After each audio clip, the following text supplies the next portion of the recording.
Halo, kembali lagi kita akan bahas materi yang kedua di bab 8, yaitu tentang keuangan daerah. Baik, dalam bab 8 ini, yang pertama yaitu sumber pendapatan daerah. Salah satunya pendapatan asli daerah.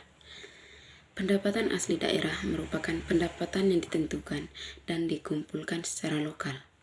Jenis pendapatan ini seharusnya menjadi sumber penghasilan utama bagi daerah. Terdapat 3 kategori yang masuk dalam jenis pendapatan ini, meliputi pajak daerah, terus yang kedua yaitu denda dan pungutan, dan serta penghasilan perusahaan daerah. Norton tahun 1994 menjelaskan bahwa jenis pajak daerah yang ada di berbagai negara di dunia meliputi pertama, property taxes, yang didasarkan atas nilai atau potensial dari tanah atau bangunan, pindah tangan kepemilikan, atau aset bangunan yang tampak. Properti ini juga dapat dinilai atas dasar nilai modal atau tahunan maupun cara lainnya. Umumnya, ada pengecualian terhadap bangunan semacam sekolah, rumah sakit, dan tempat-tempat berharga lainnya.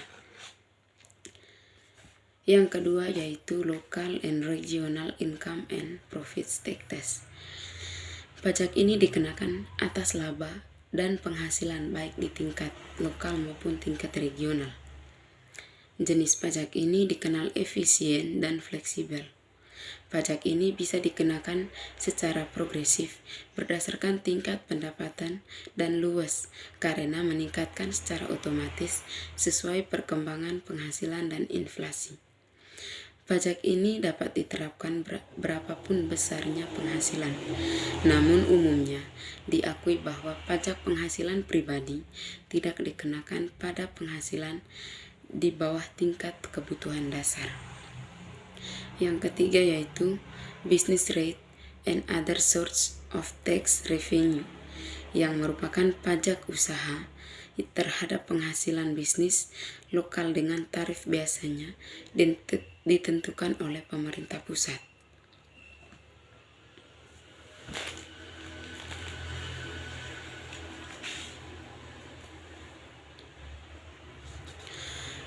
Terdapat beberapa bentuk manajemen perusahaan daerah yang biasanya beroperasi.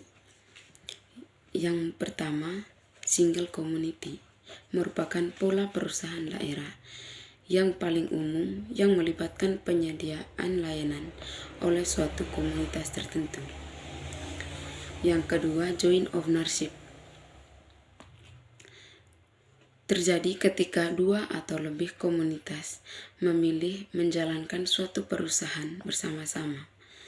Keuntungannya terasa ketika perusahaan secara ekonomis tidak layak dijalankan oleh suatu yurisdiksi tertentu dalam menyediakan layanan karena terbatasnya pasar, keahlian, dan faktor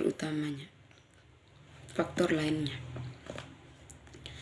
Yang berikut yaitu Special and Multipurpose District, yang dibentuk dengan definisi yang sangat jelas berdasarkan state law dan dapat berbeda satu sama lain.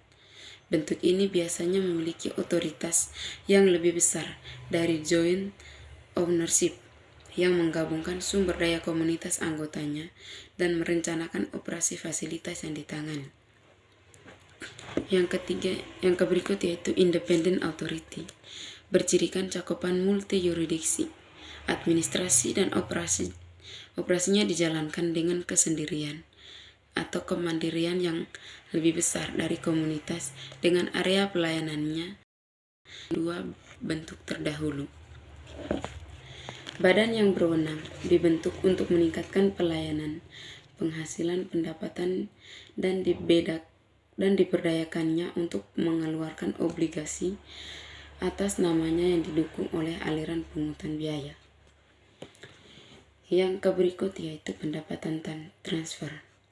Dalam beberapa waktu terakhir, banyak pemerintah daerah semakin semakin bertambah bergantung pada dana atau bantuan ditransfer oleh pemerintah pusat. Kecenderungan ini dipicu oleh fenomena ekonomi publik. Kecenderungan ini dimulai dari bertambahnya tugas yang diberikan oleh pemerintah pusat kepada daerah atau bertambahnya penghasilan pusat melalui pajak penghasilan dan yang lainnya, maupun semakin meningkatnya ketidakcukupan sumber-sumber lokal untuk memenuhi peningkatan kebutuhan pelayanan publik.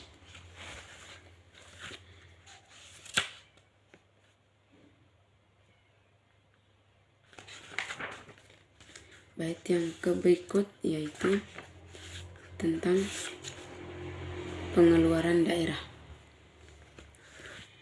World Bank tahun 1988 mengungkapkan bahwa otoritas ini diperlukan agar pemerintah daerah mampu melakukan manajemen pengeluaran publik secara tepat yang mempunyai ciri sebagai berikut. Yang pertama, secara memadai ia mampu mengendalikan keseluruhan pendapatan dan pengeluaran. Dan yang kedua, secara tepat mengalokasikan sumber-sumber publik ke dalam berbagai sektor dan program. Dan yang ketiga, menjamin bahwa lembaga pemerintah beroperasi seefisien mungkin. Dalam tahun 2005, halaman 5. Pendapatan daerah dipergunakan untuk membiayai pengeluaran daerah. Sementara itu, kebutuhan akan pengeluaran daerah harus bisa dipenuhi oleh pendapatan daerah.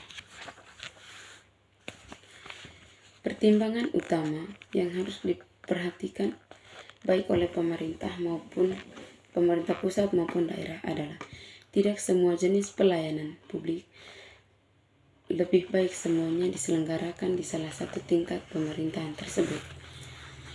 Pelayanan publik tertentu lebih baik diselenggarakan oleh pemerintah pusat, sementara yang lainnya diselenggarakan oleh pemerintah daerah. Dengan memahami pertimbangan ini, maka mempermudah penentuan pengeluaran pelayanan publik, mana yang lebih baik dan desentralisasi. Kecenderungan untuk mendesentralisasi pengeluaran ini didasarkan pada subsidiarity principle Fiscal Policy Research Center tahun 2001. Prinsip ini menyarankan bahwa pelayanan pemerintah seharusnya diberikan pada tingkat pemerintahan terendah yang mampu menyediakan barang dan pelayanan publik secara efisien. Prinsip ini berhasil pada situasi ketika wilayah di mana kemanfaatan pelayanan pemerintah dirasakan sebangun dengan batas-batas wilayah pemerintah pada setiap tingkat pemerintahan. Subsidiarity prinsipal ini menyarankan 3 jenis aktivitas yang paling baik bila diselenggarakan oleh pemerintah pusat, yakni penyediaan barang dan pelayanan publik yang bermanfaat bagi bangsa secara keseluruhan. Yang kedua, kebijakan redistribusi pendapatan atau sosial. Yang ketiga, aktivitas pemerintahan yang mencakup eksternalitas antar wilayah.